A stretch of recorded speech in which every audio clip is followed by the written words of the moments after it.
2500 soldats américains déployés aux côtés de 2000 soldats israéliens. Bienvenue à l'exercice conjoint Juniper Cobra, le 9e du genre en Israël.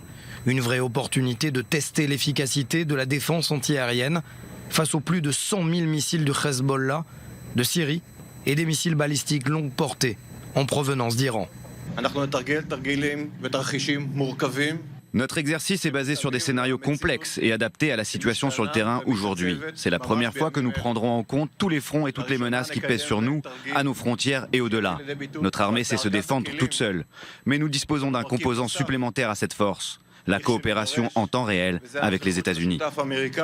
18 mois de préparation auront été nécessaires pour préparer cet exercice Juniper Cobra entre l'armée israélienne et l'armée américaine. Selon un général américain, leurs forces pourraient être déployées, surtout opérationnelles dans la région, entre 24 et 72 heures en fonction des menaces qui pèsent sur Israël.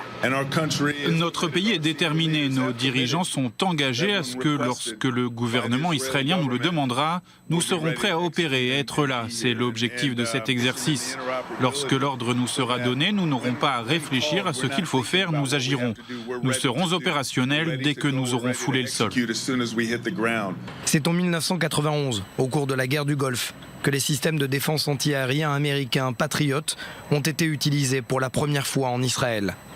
27 ans plus tard, leur nouveau modèle va être utilisé au cours de cet exercice, de même que la fronde de David, les systèmes antimissiles baptisés Flèche 2 et 3 et la nouvelle génération des Dômes de fer. Je peux confirmer que nos batteries de missiles Patriot ont connu de sérieuses mises à jour ces dernières années et qu'il est aujourd'hui différent de ce qu'elles étaient pendant la première guerre du Golfe. Le Patriot a plusieurs fois été opérationnel ces dernières années, mais je ne peux pas en dire davantage. Notre souhait est que cette coopération s'inscrive sur la durée et ne s'arrête pas à ces 2 semaines d'entraînement. Mais au final, notre volonté est d'assurer la sécurité de la région. Habitués à servir dans des opérations offensives loin de ses frontières, les États-Unis prouvent aussi, ici, ses capacités à consolider la défense antiaérienne de ses alliés. Alors on vient de voir donc ce reportage avec cet exercice qui est de grande envergure auquel vous avez assisté, Mathias Inbar, bonsoir. On voit qu'on est là dans un exercice qui se rapproche quand même de plus en plus de ce que pourrait être la réalité.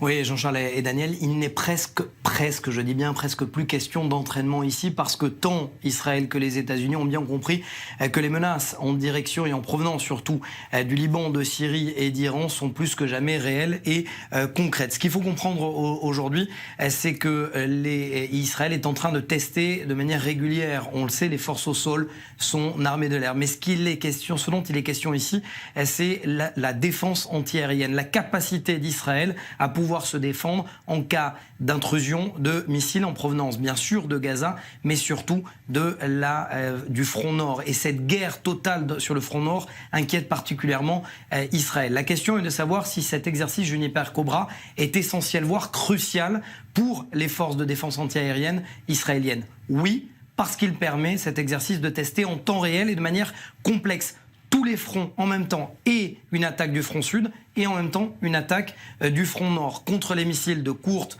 moyenne et longue portée. Et aussi, souvenez-vous, le 10 février, il y avait une intrusion également de drones de surveillance ou de drones militaires iraniens depuis la Jordanie en territoire israélien. Finalement, c'était un hélicoptère Apache qui avait abattu ce drone.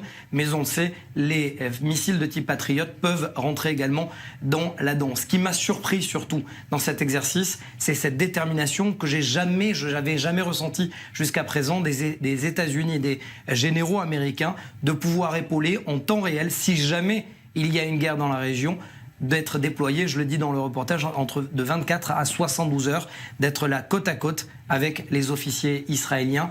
La première, on le sait, elle datait cette coopération en 1991, à l'époque de la guerre du Golfe.